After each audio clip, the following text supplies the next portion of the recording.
to the Influence Factory podcast. This program is dedicated to support professionals who have a desire to develop their digital business influence so they can navigate through a fast-paced, constantly growing digital world. We invite newcomers as well as our family of business influencers to a place to play, share ideas, questions, tips, and guidance with other thought leaders around the globe. Sit back and enjoy our program with our host Dean Delisle as he interviews guests. News and commentary is provided by Kate Hassett and Jackson Delisle. Power Move lessons are provided by the Influencer Marketing Department at Social Jack. And production, editing, and distribution is provided by the Social Jack production team. Welcome to another episode of the Influence Factory. We have an amazing show for you today. My good friend and guest that'll be coming up here shortly is Don Stanley. And it's the Wednesday before July 4th and episode 68. So, Kate, how are you doing? I am great. How are you? You have all your explosives ready for the 4th? No. You know, my dog is scared of everything, including loud noises and his own shadow. So I actually dread the 4th of July at our house because we're so close to the lake and everybody's setting off fireworks and my dog has to wear his thunder shirt for the next 3 days. I know. My neighborhood, you know, we live in Indiana and our neighborhood, you know, explosives are legal. And so it's definitely would be bad for your dog. Our animals have just gotten used to it, but Jackson, you haven't bought your box of fireworks this year. You know, I did so many fireworks at a young age that I just sounded like they were a gateway drug for. They are, you know, and they really just open up so many opportunities for bigger and worse things. No, now I just use C4. No, I'm just kidding.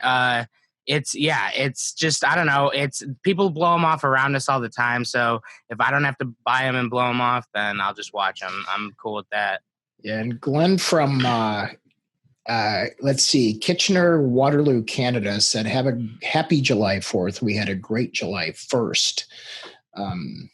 Glenn, what is that, the July 1st? Tell me, type that in. I'm curious now. I know Oh, Canada. That's right. Duh. I saw it all over the internet. Thank you. Yeah, happy Canada Day to all of our Canadian friends. Just a couple days after the fact. All right. So, Kate, you going to any big parades or anything, or? I'm gonna go watch some fireworks on the water, but because it's close to my house or my apartment. But other than that, not really. I'm gonna try to bring Maddox in his thunder shirt and see how he does. The heavy dose of CBD in his system. So there you go. Yeah, there you go. CBD can cure all, right, or something like that.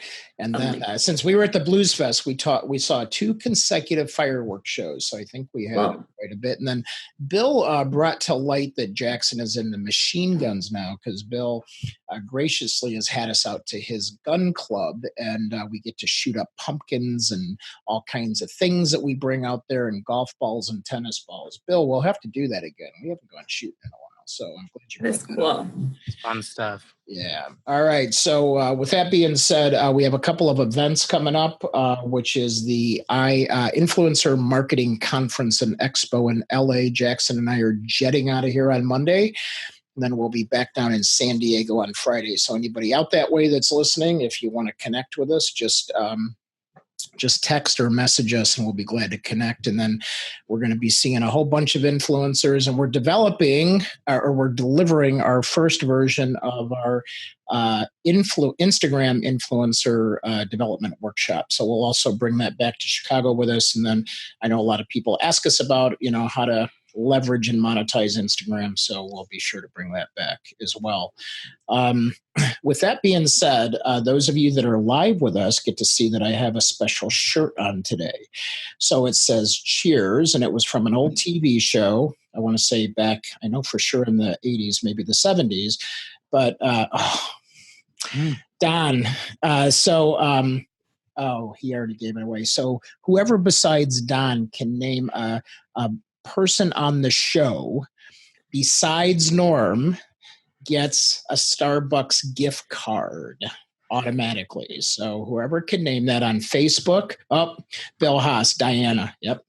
Actually, technically it's Diane, Bill. I should make you name another one. So But Bill, we'll give Bill a Starbucks gift card for that. So I just figured I'd throw a little trivia since I was just in Boston and was at the Cheers bar.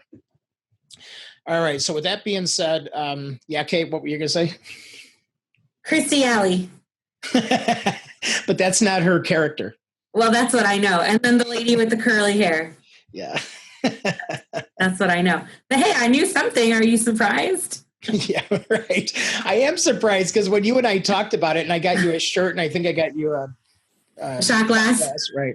Yeah, something alcohol related is my gifts all the time. So anyway, it's just it was just funny how, you just assume that, and you know what I think throws me off nowadays is that Jackson and Sydney are all retro, so what that means, they're playing records now instead of, CDs or iTunes, but, and watching TV shows that I'm just shocked that they're watching. So it's just sort of fun, but I never know who's watching what.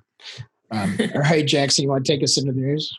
Yeah, so this week on the Influencer News Update, we have a new report looks at best times to post on the major social platforms in 2019. So that one, I get asked so often, like, they're like, oh, you're in marketing. What's the best time to post on Instagram?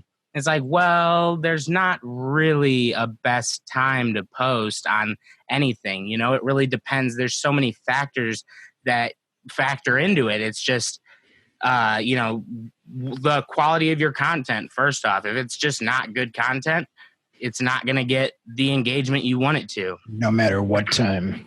Exactly. So you could post it at the peak time, which we're about to get into in a couple seconds. But it's just, there's so many different things. Your audience, when's your audience active?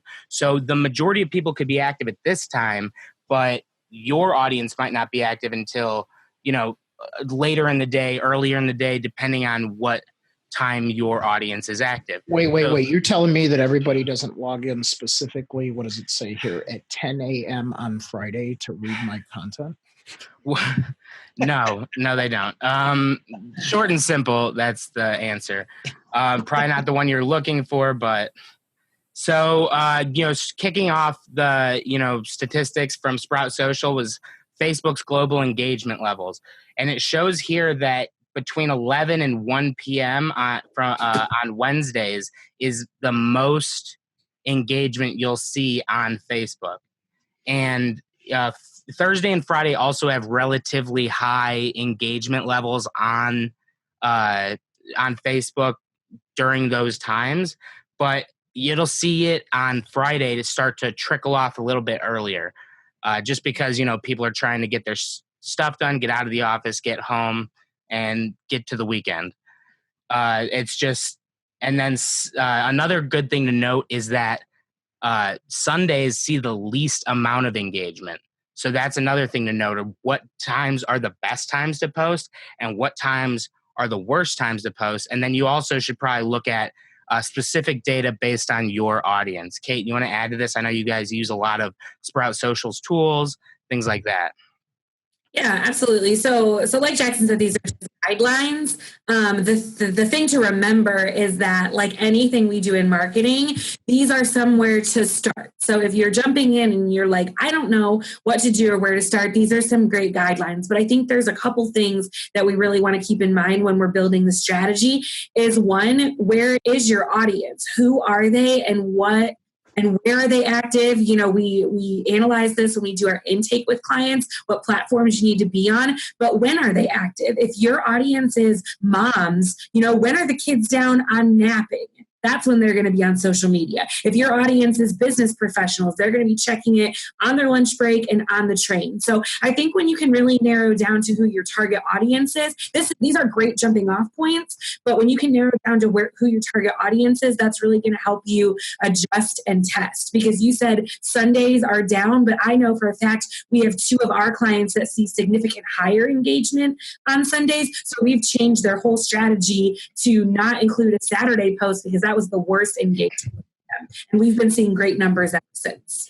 Yeah, one of the things I want to add to that, and I think it also goes with the hashtag strategy, is these are numbers in mass. Okay, so if we think about this, and to Kate's point, this is like when everyone's on, and that's when the whole platform sees engagement. So I don't want you to get thrown off by this, but just like with hashtags, if I do hashtag love, I'm going to get 2.8 million people, and I'm probably not going to get any engagement because it's so massive for me to punch through the noise. It's not going to happen.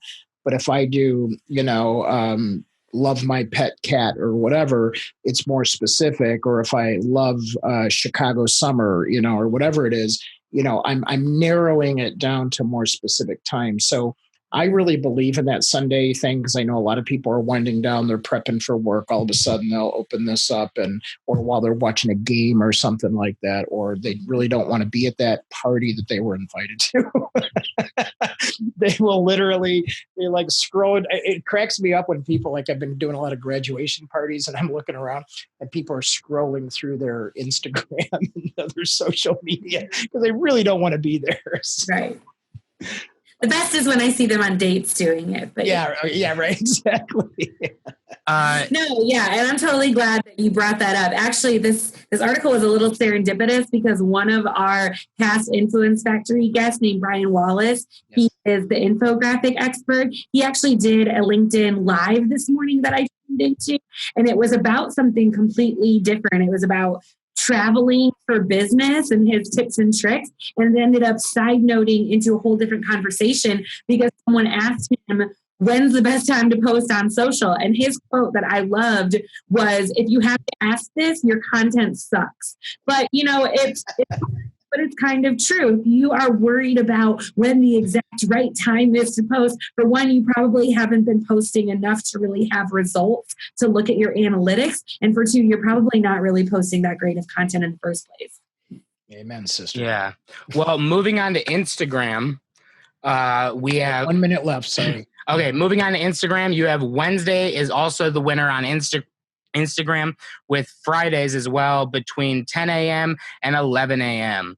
So that one is going to be the most popular time for people to be scrolling through their feed and liking, commenting, engaging on that.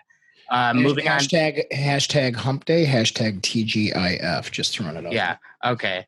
So Twitter global engagement statistics prove that Wednesday and Friday are still producing results, except even though they aren't at that 11 a.m. slot anymore, they're now at the 9 a.m. slot. So this is like people getting into work, checking their Twitter, catching up on their social activity for the week.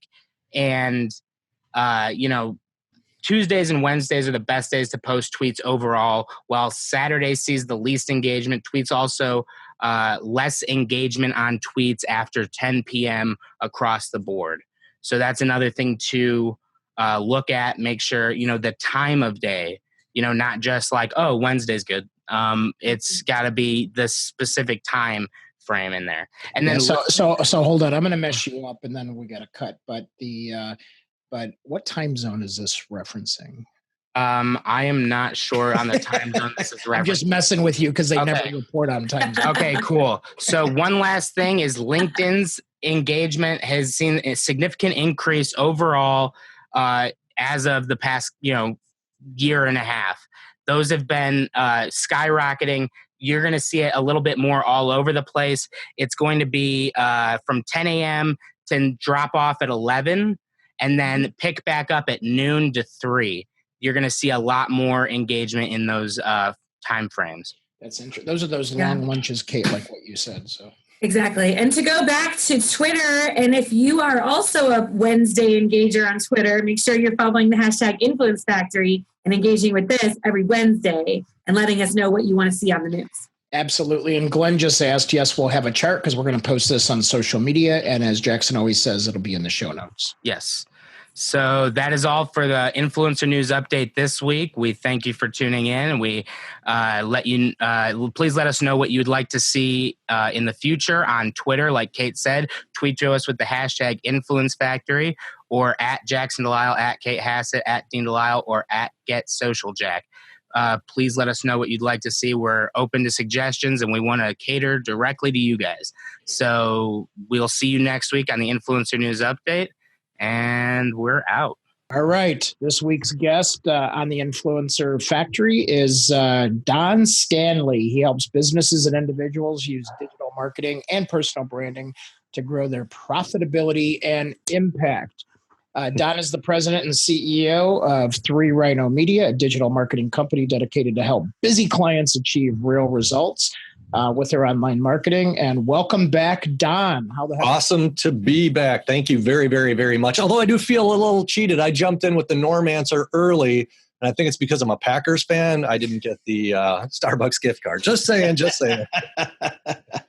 Well, we'll get you one anyway. You have Starbucks way up there, do you? Come on. I know you have craft beer and a lot of cheese curds. A lot of cheese and brats and craft beer. Yeah, that's my favorite thing. I was just up there last week. Yeah, I was sorry I missed you last week. It was like, the couple of times a year I get up there, and then all of a sudden I'm like, oh, Don, he's trying. Yeah. I was doing a workshop in Ames, Iowa. So it just so happened that fell on the wrong days. But we'll make it work in the future again. It's always fun to get together in real life too, but it's super stoked to be here today. Yeah. And I've known you, man, I was trying to calculate. It's got to be like 7-8 years, right?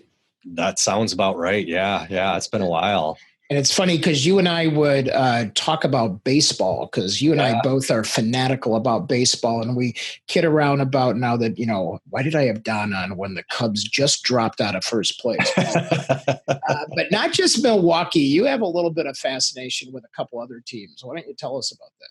Yeah, so I'm kind of an anomaly. I grew up and really admired players. So I grew up in Milwaukee and loved the Brewers, of course, because I grew up there. And Paul Molitor was my favorite offensive player. So he's for those of you who don't know, I ended up becoming a Hall of Famer, and I modeled my batting after him. And then I'm not the biggest guy, so I followed Ozzie Smith, who was the shortstop of the St. Louis Cardinals, and became a St. Louis Cardinals fan because of that. And then I was lucky enough to get the opportunity to get a college baseball scholarship, and the Chicago Cubs said, hey, you can have a tryout. So I'm weird because I like all three teams. Most people are like, no, you got to hate all of them. And it's like, no, I actually have a soft spot for all of them. So how was it trying out for the Cubs? It was surreal. It was one of those deals for me where, you dream about this your whole life, and to get an opportunity to actually have the real team equipment for the tryout, and have the scouts there, to have the opportunity to perform, and it was a really cool experience to just have that and get a sense of what it would be like, and also to get a sense of how ridiculously talented anybody who gets close to the major leagues is at that sport. It's really, you get a really good sense of how good the level of quality of the athlete at that level is just unbelievable. And I obviously was not at that level. So. What else is interesting is that I say that, I grew up as a street guy, and I always said I was raised by wolves, but you actually worked with wild wolves. I did. Yeah. That was one of the other things I did. Yeah. I've done a lot of different things. And that was one of my coolest experiences is growing up in the heart of Milwaukee. I did not spend much time in northern Wisconsin. And for those of you who aren't familiar with northern Wisconsin, tons of lakes, tons of deep, thick forest, beautiful, beautiful area. And got an opportunity when I was in college to try to figure out, trying to figure out what I wanted to do. And I got the opportunity to learn about how do you communicate science, and how do you communicate science about wolves and wolf recovery. And I just happened to get a chance to work with the head wolf biologist of the state. And I was working as a dog trainer at the time as well. So I knew a lot about canine behavior, and just, absolutely loved it. So I worked as a tracker for the state for a number of years, and would go out and do winter tracking surveys of wolves. And I've only seen one in the wild in all the time I've been out, because they're pretty secretive creatures. But that's something I'd love to this day. If I can get out and go track around, if I get an opportunity, I still like to do that. So in the movie Hangover, you understood what they meant by wolf pack then, right? I always found it fascinating, because I always see you with pictures on Facebook about being an honorary commander in the 115th Fighter Wing in Madison. Tell folks what that's about. Yeah, so the 115th Fighter Wing is one of 6 active ready Air Force bases in the United States, which means we've got F-16s ready to scramble that are fully armed at any moment in time. And I've been involved with veterans groups pretty much my whole life. I did a short stint at the Air Force Academy, but come from a family of military service, not career military, but military service. And kind of got recognized for some of the work I was doing in the community and was asked to be an honorary commander. So part of my role is to work with the members of the 115th Fighter Wing in different capacities, and the capacities are all over the place. I played a small role in helping them open their CrossFit affiliate, their military CrossFit affiliate last year, and then a few other things. So it's a really, really neat experience. I'm a military aviation dork, and every time I go to base and watch the F-16s take off, it's like, and they literally fly over my house every day going up on training missions. And my kids are still like, Dad, it's the same planes every day. And every day it's like, a 2-year-old kid, super excited. So it's a really, really cool, unique opportunity. A lot of really great people that I get to work with at the base and get exposed to a lot of what their mission is, and try to help the community of Madison understand the role that the base plays in Madison on a variety of levels. So kind of a cool honor to be able to give back in that way. Yeah, that's super cool, and cool that you're part of that. So let's see, you start with, early in your career, and you have this baseball sort of part of you. You wind up as an honorary commander. So can you fill in some blanks about how all of a sudden you're a marketing person? How did you evolve into that? So when I left the Air Force Academy, my only goal from the time I was a young kid was to fly fighter jets. And obviously, when you leave the military, there aren't many civilian jobs to fly fighter jets. So I transferred to the UW-Madison and had no clue what I wanted to do. And one day I listened to a Tony Robbins interview, and he talked about this idea of most people don't want specific jobs. They want what they think they're going to get from that specific job. And so I started thinking about, well, what did I want to get out of being a pilot, a fighter pilot? Well, and I listed everything out, including the ego stuff. I watched Top Gun, and maybe there's a Kelly McGillis out there. You get to fly fighter jets and go really fast. Significance. Yeah, exactly. But it was also a changing work environment that was always having to adapt, and you had to use your mind as well as your body. Working in a team where a team is committed to doing something for the greater good, and also to team results over individual good, and looking at this idea of service and servant leadership. And so I started thinking about, what else? And part of it was I was taught that great military leaders could create really great change, and not just with their units, but also on bigger scales. And so I started thinking about, well, what industries do people create change in? And then I changed it to the question of, well, who are the greatest change agents of all time? What do they all have in common? So I started listing out, and John Kennedy, Martin Luther King, and I started going back further, got all the way back to Jesus and the Buddha and Muhammad. And I said, all of them, every one of them, what they had in common was they were great communicators. Yeah. That's what they had as a central theme. So I joke with some of my students who come from a Christian background. I'm like, Jesus was like the Mark Zuckerberg of his time.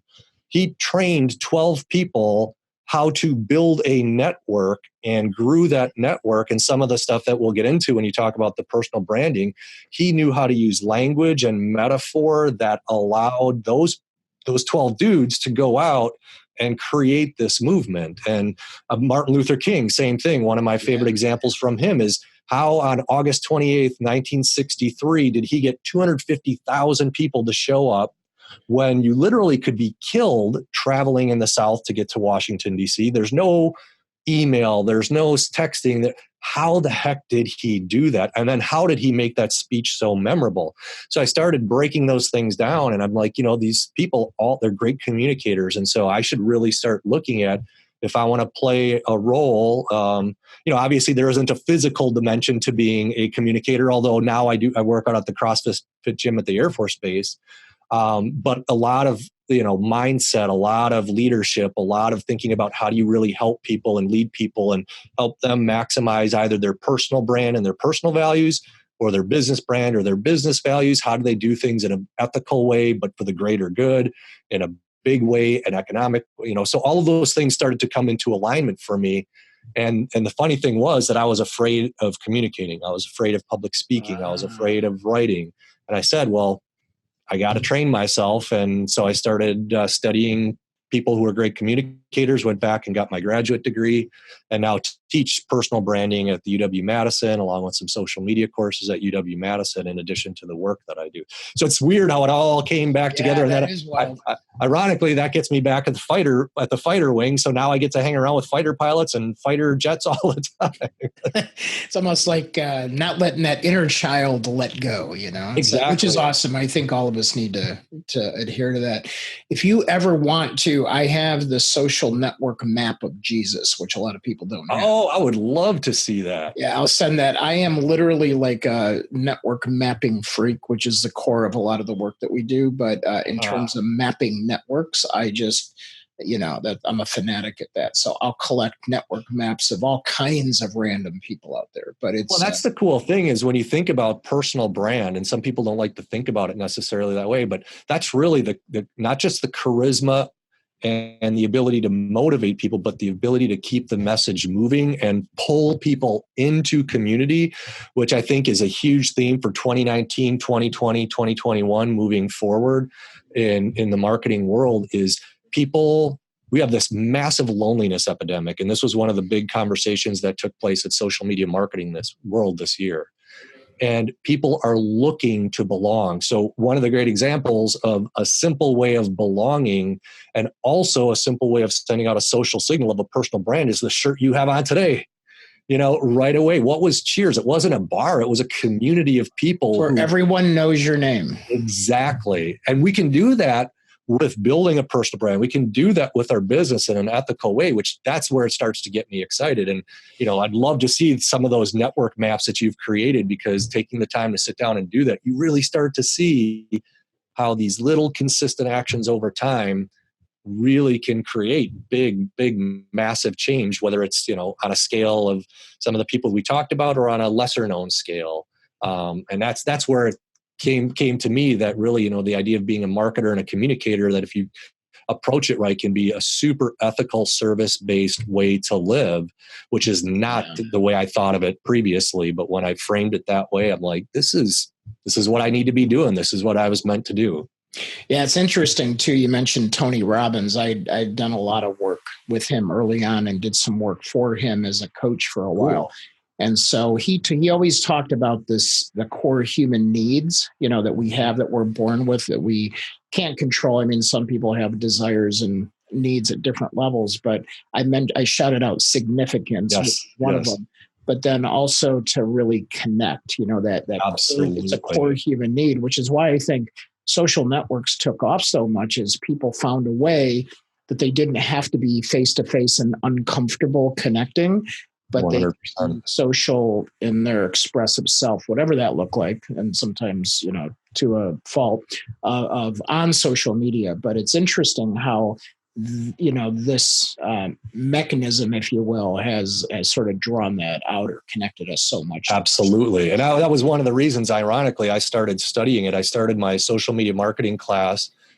It was the first one at the UW-Madison in 2008. So Facebook's only 4 years old. YouTube's 2 years old. LinkedIn was a little bit older. But the ability, like you said, for people, and it turned out there's good and bad with it, like anything else, but the ability for people to have some sense of expression and to connect in ways that hadn't been available before, both good and bad. But in this case, I was looking primarily at what are the upsides to it. It was just really, really profound. I mean, think of what we're doing now and the connections we're making with people, being able to talk about Canada Day with people that I haven't met before, and talk about the Packers. And I see that Roger is a Patriots fan. All these little social signals that I'm getting, that that's the way you start to build connection with people, is those little social signals. So it's one of those things where got me studying and looking into social media itself, is what role can it play and how does it work, and all of the things that, you guys do so well with the show is helping to, and with your businesses, to decipher it and help people understand how does it work. And I also like to look at, well, why does it work? What are the ways that we can genuinely help people feel connected? And is there a way to do that to where what we do is we create long-term clients who become our marketing team and really help become our word of mouth. And that's the part that I think is we're like on this really exciting precipice with personal branding, this sense of belonging and significance that, is kind of unprecedented as we learn as a society, what role does social play in our day-to-day lives? Because it hasn't been around that long. I'm dying to ask you this. So it's like when social first came out, because you went there just a minute ago with that, what was the first thing you thought about like doing with it? The first thing I thought was when Facebook came out, and my students were all like, you can do Facebook now as a faculty member, so you got to get on Facebook. And my first thought was, that's like me going to the bars to hang out with you guys. I'm not doing that, I mean, and I was in my early 30s. So it wasn't like I was super, super old, but compared to the college students, I was. Right. And then as I started to kind of look at it, I started looking at the ability to listen. And you guys mentioned this in what you were talking about earlier about the best times to post. The answer is it depends. You really need to listen and watch your community and see when they're engaging and what they're engaging about. And the whole idea of the value of a focus group, but now a focus group on steroids, where there's problems if you do focus groups in person. There's all kinds of biases that can come into play. But on social media, the filters that happen, like let's say, for instance, I might be afraid to speak my real opinion in a group. So if I'm in a room with 12 other people and a researcher, I might be afraid, to be honest, if I'm surrounded by 11 Bears fans, to say, I love the Packers, as an example. Right. Or, but if I'm online, I don't have that fear. So I'm more likely to be honest, either to a fault or not. And that's where I started seeing, man, social, you can really understand human psychology and behavior and sociology by just sitting and listening. And that comes from the military stuff, because military 101 is you understand the communication chain of command. And if you can be a part of that, we were talking some about that, about spying and, that kind of stuff earlier. That really gives you an advantage to understanding how to connect with people. And again, you can use it ethically or unethically, but if you use it ethically, you can really help people relate. And the example that I give, most people are familiar with Jesus as a historical figure at the very least. And one of the famous lines was when he found the 12, and I always, you kind of jokingly, he found these 12 dudes to be his networking team, his Facebook team. What was the career of those guys? Well, they were fishers. They were fishermen. And so he didn't say, I'm going to recruit you guys to help me build a church. He didn't say, I'm going to help you to recruit you to help me to build a movement. He said, I am going to make you fishers of men, because that analogy made sense to them. And if he would have said a shepherd of men, they would have been like, wouldn't have meant the same thing, because they didn't. And that's where that's social listening, of understanding metaphors, of understanding language, of understanding nuances of how people speak and understand and learn. It's different all over the world. And social gives us that capacity to understand how to best message and how to best time our messages for our audiences and our clients' audiences in a way that no other technology ever has. Cool. That's super cool.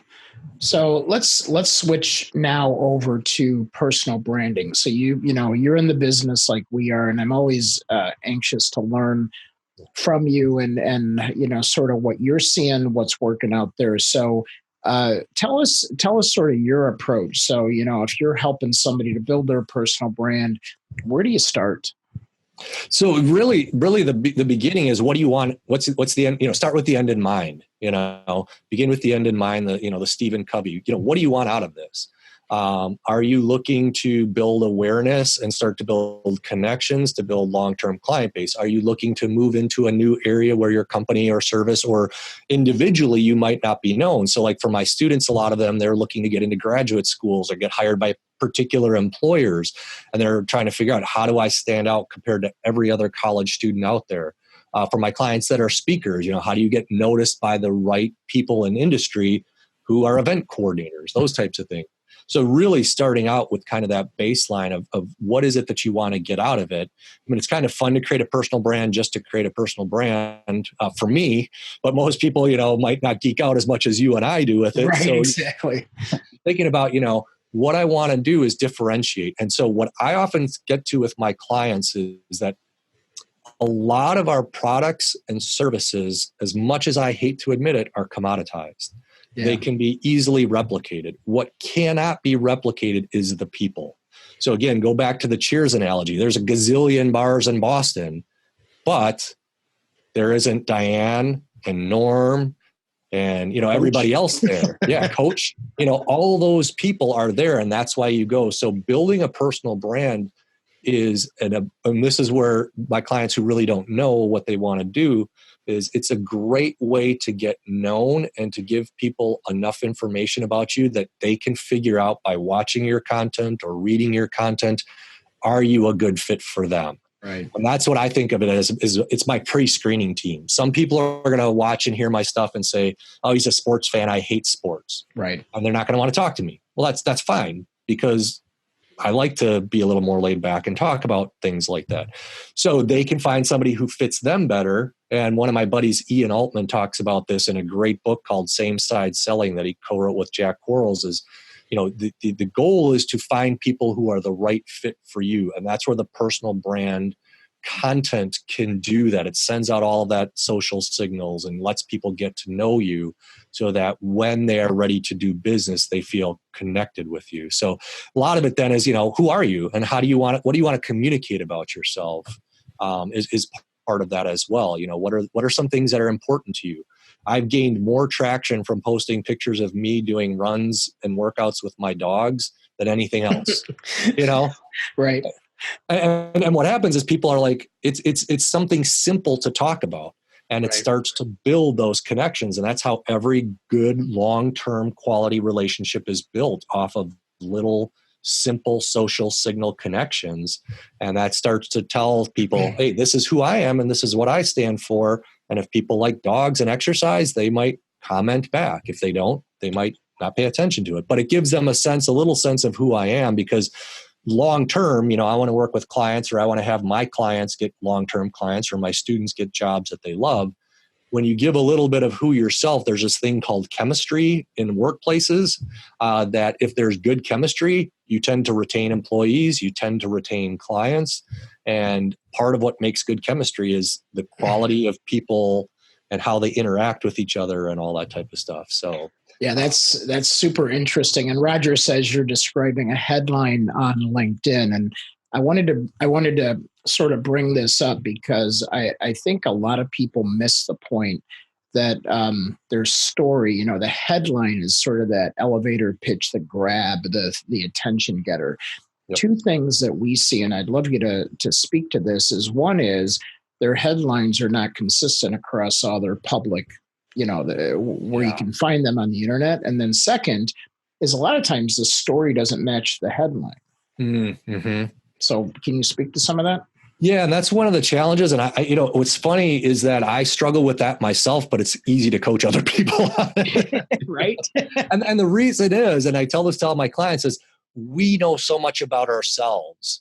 And it's like when we're talking about our own business, it's hard to give a short description, I should say, of our business or of ourselves, but you need to do that. You need to take back and peel the layers and think, what are the most important elements that I want somebody to know? And that's where great communication comes in, because you figure out what layers you do peel off and what things are critical for your audience to know. You might think certain things are critical, but they're not for your audience. So really, when you talk about that, I think that's the the bailiwick is or the crucial skill set is knowing how to write a good headline and knowing how to write a good bio that's consistent. And you can grow and change that. I actually just had a conversation with a client about this where he's like, yeah, but I want to do X, Y, and Z too. And I said, have you ever heard of this little known company? May have heard of it because they sell a few products called Amazon. And he's like, well, yeah, of course. I said, well, Jeff Bezos, what did they sell when they started? Do you recall what their first product was that they sold?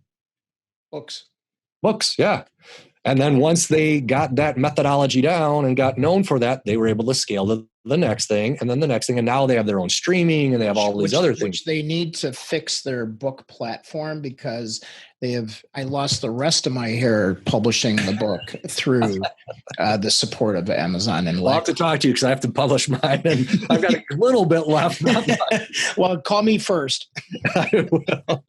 But the idea being that you can scale and grow and, so your bio or that headline isn't necessarily defining you completely, but it's giving somebody enough sense of what you really want them to know and that they need to know to say, I want to explore this person a little bit more, get to know them a little bit more. Yeah. And it's interesting you say that because as I've been developing more and more of knowledge, background, and skills in Instagram and really fascinated with monitoring the catch and the virality of it and things like that.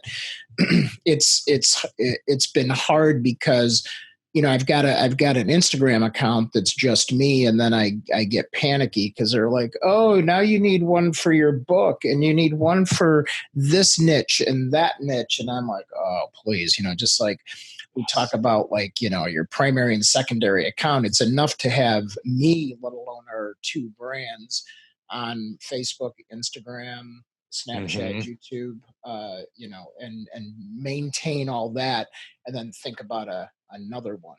Yes. And what's funny is people go, oh my gosh, you're a host of a podcast. And I'm like, oh yeah. And they go, well, it's not your profile. And then when I go to put that in, I have to take one more thing out. And I'm like, what do I remove? It's my story. It's hard. That's why I think what you do and what I do, because I hire people to help me with that stuff too, is having an outside perspective, because it is hard when it is yourself. It is really, really challenging. So, Isn't it funny when they play it back to you and you're like, I'm that?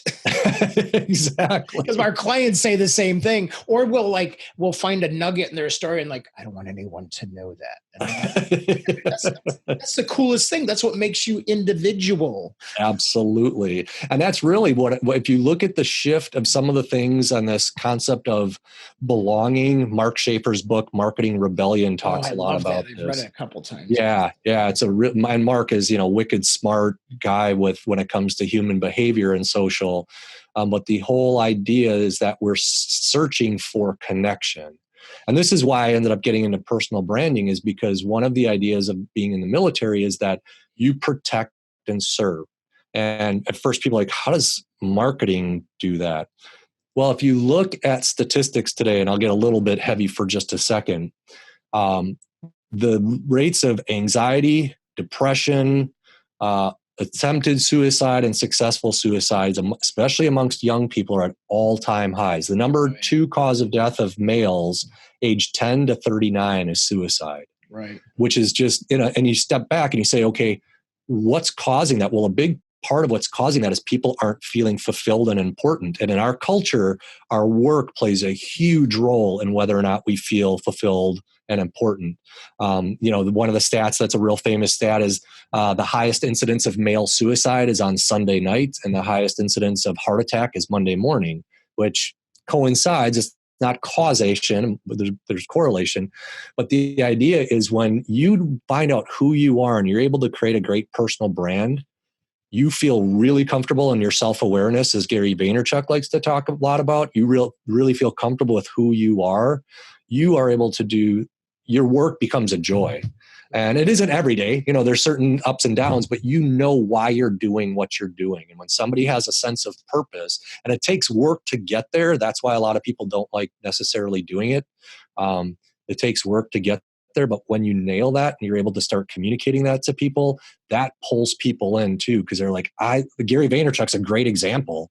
I mean, and he talks about the beginning of Wine Library TV back in 2006. Right.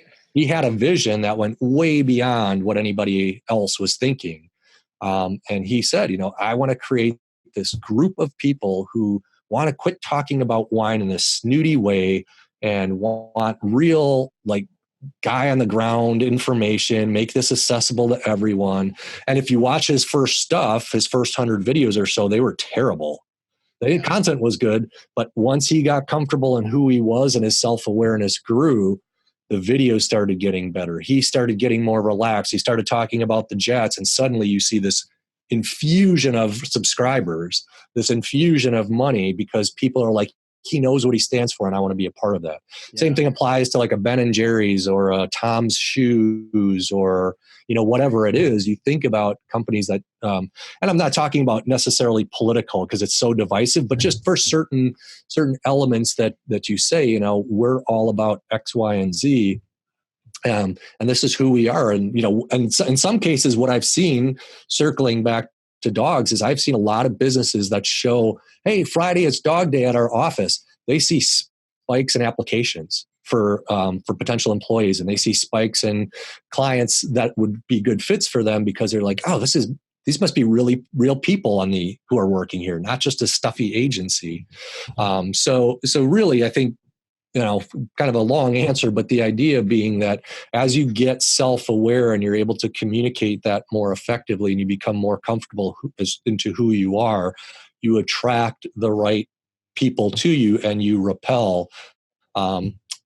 Drucker, I'm spacing his first name. He does the Youpreneur.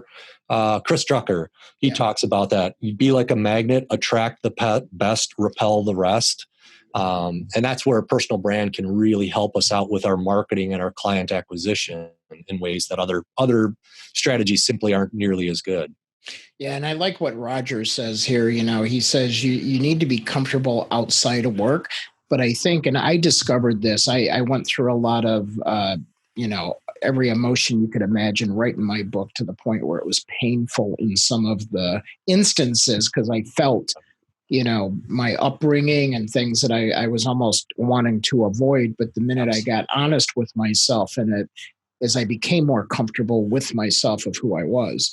Yes. So he said, be comfortable outside of work. But I think it goes one step further and says, be comfortable with you. 100%. And that includes all of you. So Brene Brown is one of my favorite examples. And I just put her in the comments. If you get a chance to watch her first TED Talk and her second TED Talk, and you really listen, it's going to change your life. And what I learned was when I started telling my stories in classes about certain things, people's opinion of me changed in a good way. So I grew up, I went to what were considered inner city schools in Milwaukee. My freshman class of high school what they typically see is they see a white guy who's teaching in college. So they assume I came from a background where everybody went to college and, that was just part. No, I grew up, went to inner city schools. My high school class started out with almost 900 students. We graduated less than 300. Out of those 300, maybe 15 went to college.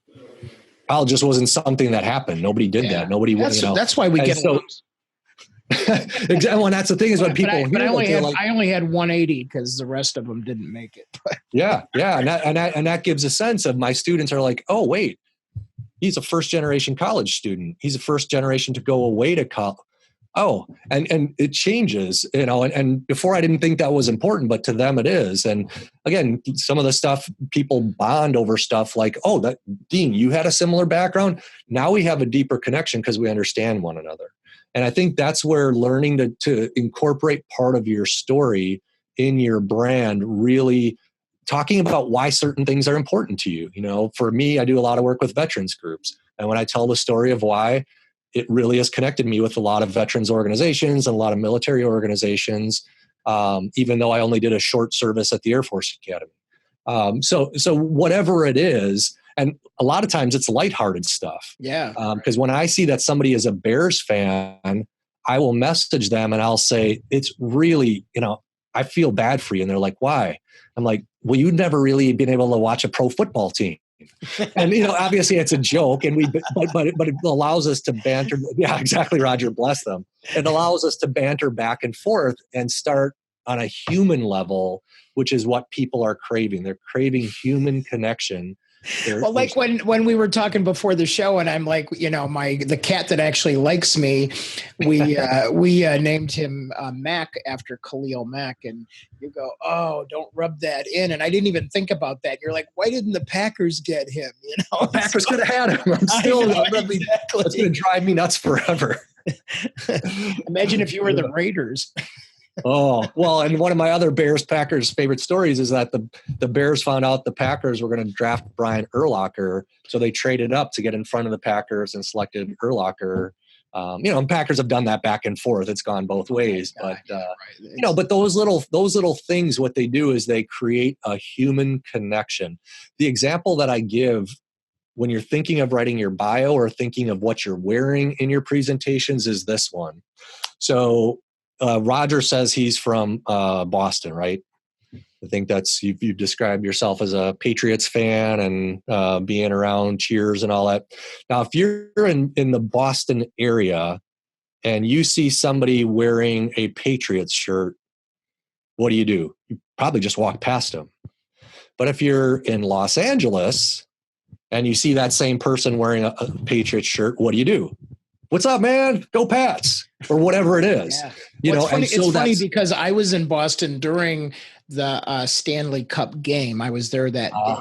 And so everybody at Cheers had either St. Louis Blues stuff on or there was a couple of Pats fans, but there was a lot of out-of-towners because it's a touristy place, right? Yeah. And it's funny how it was like, oh, St. Louis, and everybody's like having conversations about St. Louis, but you're right on with that. And that's why, the example I give is, I've seen people, because I went to the University of Wisconsin, graduated from there, and now teach there, where I'll see people like I ran into somebody in Hawaii and we ended up in this long conversation. If they had been wearing any other shirt, I'd have never talked to them.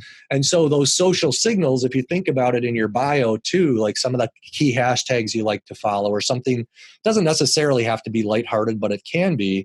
It sends that signal like a t-shirt or a laptop sticker does, as Mark Schaefer talks about, or a water bottle sticker that says, this is a little bit of who I am. Yeah. And Tony Robbins talks a lot about this, that it's those little itty bitty connections that pull people in, attract them together, and get in deeper conversations. And that's why I think with the personal brand, becoming comfortable in who you are and being willing to talk about, like I tell my students all the time, when I left the Air Force Academy, I was depressed. I really, really struggled for 4 years trying to figure out. I'd given up on my dream of flying aircraft. It was all I ever wanted to do. And school sucked for 4 years. And they're like, really? You didn't know exactly what you wanted to do? I'm in the same boat. And so they open up because they know that they can feel comfortable talking about stuff like that. Oh, that's awesome. So, yeah. And so while we only have a couple minutes left, and I had like 3 other things I wanted to talk to you. So I'm just going to call you because we have to just catch up. I got to come down to Chicago and hang out with you. I know. If you want Cubs, and I love the stadium up there, so I'll come up there too, no matter what happens at the end of the year. But so CrossFit, what's your favorite thing within CrossFit? CrossFit, I got to ask you. I'm in a gym that has literally just bought like 35 new toys. I call them, So I'm just sort of curious. What do you play with? So my favorite exercise to do is a body weight exercise, and it's burpees. So, as sick as that sounds. Mine's mountain climbers. How sick is that? Oh, that's worse. And I love those. What do you call it? I don't even know what they call them, but those push-up handles. Yes. So I get those, and I get the sliders, and now I'm doing all kinds of crazy stuff. That's awesome. Top, so I'm like, oh my gosh. But then last year I learned to do a handstand, and now I do handstand push-ups. So that's with no wall. No, with a wall. Okay. I was gonna say I can't. I'm working up towards that, but I can't. I was gonna say I haven't done that since high school. Oh man, it's like they just put one of those. I'd never used one before, but it's a sled on wheels where it has. Oh yeah.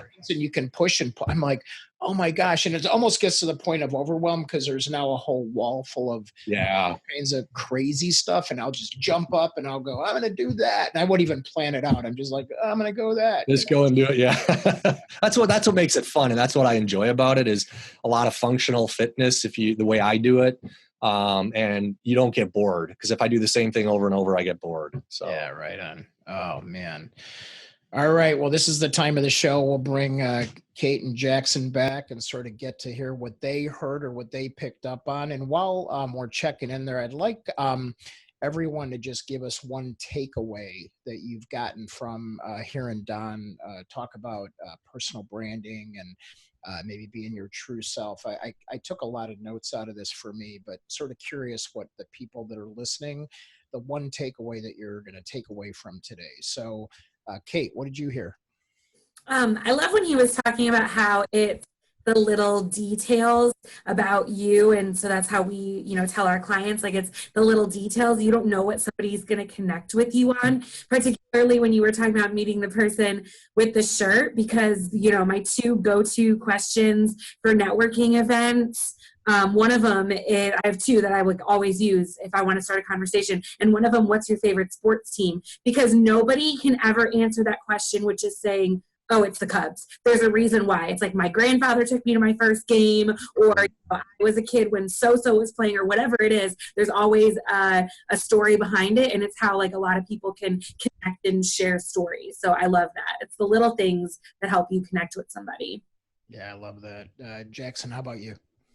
Well, that was, great with Kate and, like what she just said. But what I really liked was, you piggybacked off of the news segment where we talked about the engagement levels at certain times. And you said, it's the ability to listen. We always talk about being heard, but the ability to listen, I feel like people forget about a lot, because you grow up and your parents are always like, like listen before you speak, think about what you're saying, listen to other people, things like that. And then you get on social media and you're like, what's listening? You know what I mean? And it's just all this noise and it's hard to listen. It really is.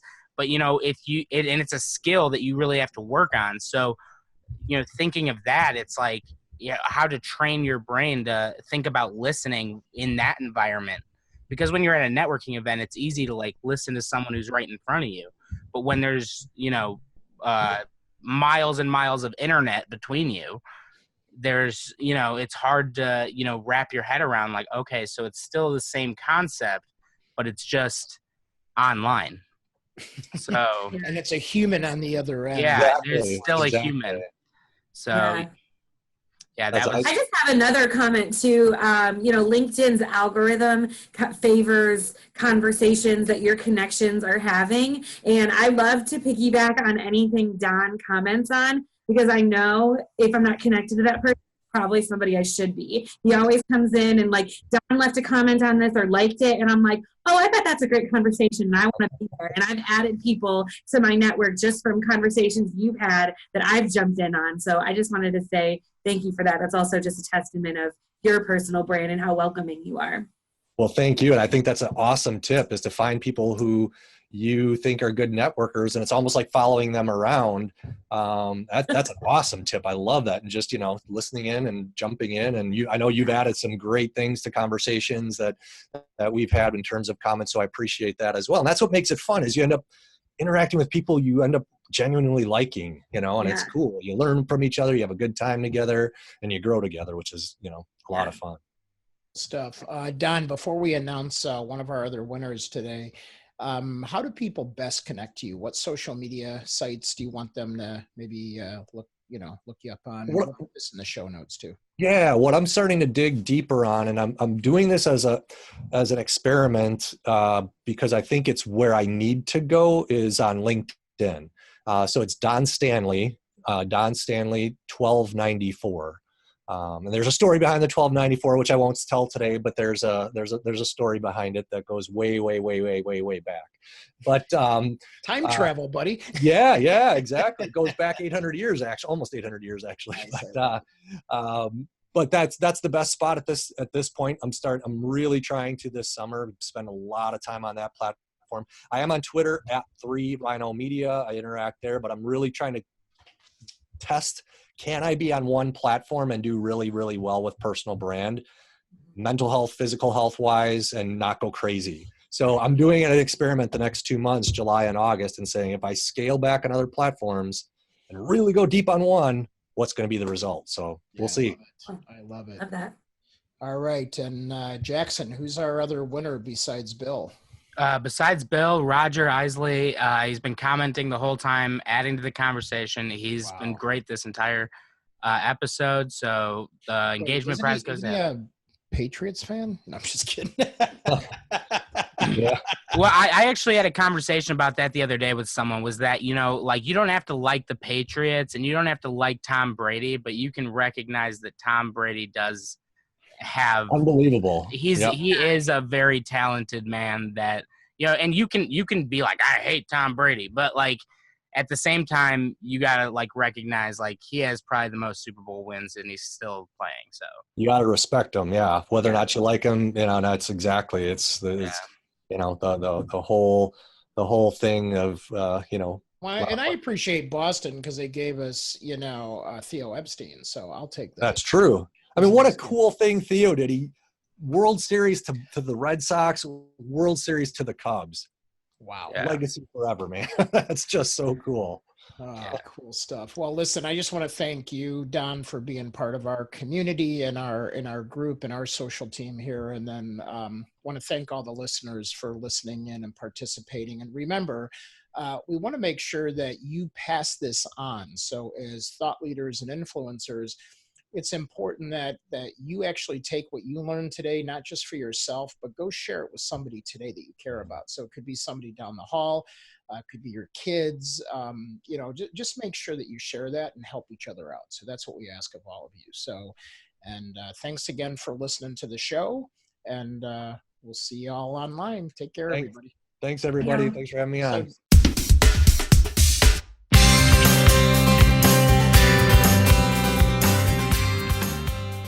Thank you for listening to the Influence Factory podcast. We welcome feedback and suggestions. You can provide these by visiting our website at www.myinfluencefactory.com.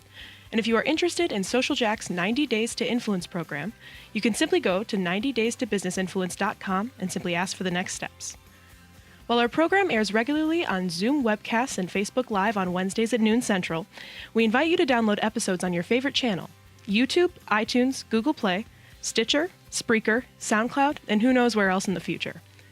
We will also provide occasional on-location live streams with special guests that we will announce in our community Facebook group, Business Influencer Alliance, as well as on all Social Jack channels. Our mission is to help you build your digital business influence with this podcast, as well as inspire, educate, and entertain those who are hungry to collaborate in a cool place with cool business professionals just like you.